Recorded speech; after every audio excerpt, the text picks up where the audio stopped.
នេះកែវកាហ្វេ brand របស់យើងកែវហ្នឹងវាជ័ររឹងដែរអញ្ចឹងយើងយកវាមកថែមទៀតមកកាប់វានៅលើក្រែអញ្ចឹង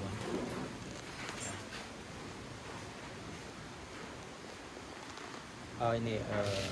សម្បុកក្រងសម្បុកអង្គក្រងទឹកឈើណាទឹកឈើដែលជាធម្មជាតិរបស់វាយើងកាច់ពីទឹកមុននឹងឯងចឹងឃើញថាវាចេញចិត្តអស់ហើយវានៅមួយចំនួនតូចដែរវាមិនទាន់អស់លេងទេបាទប៉ុន្តែយើងឃើញថាវាបានពងវាហើយនឹងកូនរបស់វាចូលនៅក្នុងកំប៉ុងនេះហើយជាកំប៉ុងនេះគឺពីកំប៉ុងនេះគឺពងវាពេញតែម្ដងនេះពងវានេះតូចណាស់ទេ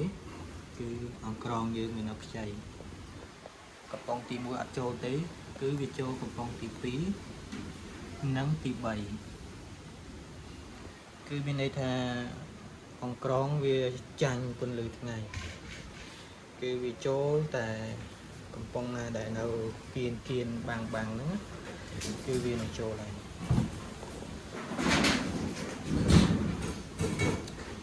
កំប៉ុងទី1អត់ចូលទេគឺទី2និងទី3គឺពេញតែម្ដងហើយយើងឃើញថាកូនរបស់វាតូចដែរទេគឺក្រងវានៅខ្ចីអញ្ចឹងប្រសិនបើយើងមានកំប៉ុងមានកន្លអីហ្នឹងយើងអាចយកវាមកធ្វើអញ្ចឹងមកកាប់អញ្ចឹង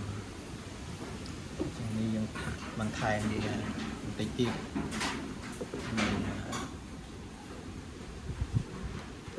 ឲ្យវាបានច្រើនណាបានច្រើនមើលវាចូលនៅអញ្ចឹងបងប្អូនចាំតាមទៅអត់ទេទៀតថាតើការចិញ្ចឹមអង្ក្រងនឹងតើវាបានផលនឹងវាជោគជ័យដែរទេបាទការភាគមួយនោះគឺយើងទៅតែកាច់ស្លឹកឈើតែមានសម្បុកវាហ្នឹងគឺយើងដាក់នៅលើក្រែនេះឯងហើយរយៈពេល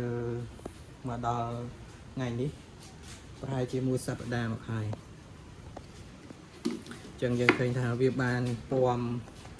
កូនពំចៅរបស់វាចេញពីសម្បុកធម្មជាតិហ្នឹងគឺវាមកចូលនៅក្នុងកំប៉ុងរបស់យើងបាទហើយយើងនឹងរៀបចំបន្ថែមកំប៉ុងឲ្យបានច្រើនពេញមួយក្រែនេះតែម្ដងហើយយើងតាមដានទាំងអស់គ្នាថាតើវានៅក្នុងកំប៉ុងជាលក្ខណៈដែលយើងចិញ្ចឹមបែបនេះតើវារស់នៅបានដែរទេហើយយើងអាចទទួលបានផលដែរទេន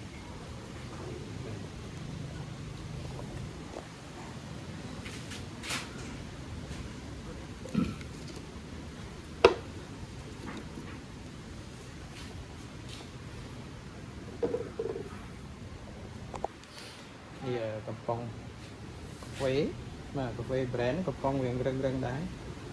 អញ្ចឹងយើងយកវាមកដាក់អូននេះចង់ឲ្យឆោណានេះអង្ក្រងកូនហ្នឹងគេហៅអង្ក្រងអាហ្នឹងកងច្រើនណាស់តើបាទចាំវាកូនចាំយើងចាំតាមដានជំនួយខ្ញុំតទៀតគឺយើងឃើញថាមានមេអង្ក្រងនេះវាចាប់ដើមចូលនៅក្នុងកំប៉ុងដើមគឺវាចូលអញ្ចឹងវាមានន័យថាវានឹងព្យាយាមសម្របខ្លួនរបស់វានៅក្នុងកំប៉ុងនេះឯងនេះសម្បុកចាស់ដែលវាចេញមកសម្បុកឈើណាសម្បុកស្លឹកឈើហ្នឹងគឺវាចេញពីហ្នឹងមកគឺវាចូលក្នុងកំប៉ុងកាហ្វេនេះ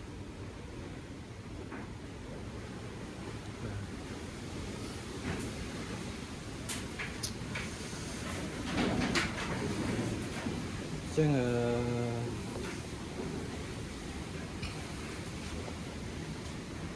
សូមបងប្អូនជួយចុច subscribe channel របស់ខ្ញុំបានមួយផងខ្ញុំនឹងបង្ហាញបងប្អូនអំពីអង្គក្រងយើងបន្តទៅទៀតថាតើយើងចិញ្ចឹមនៅក្នុងកបនៅក្នុងតបក្នុងកំប៉ុងនេះបានសូមអរគុណសូមជម្រាបលាជួបគ្នានៅវីដេអូភាគ3ជាបន្តទៀតសូមអរគុណ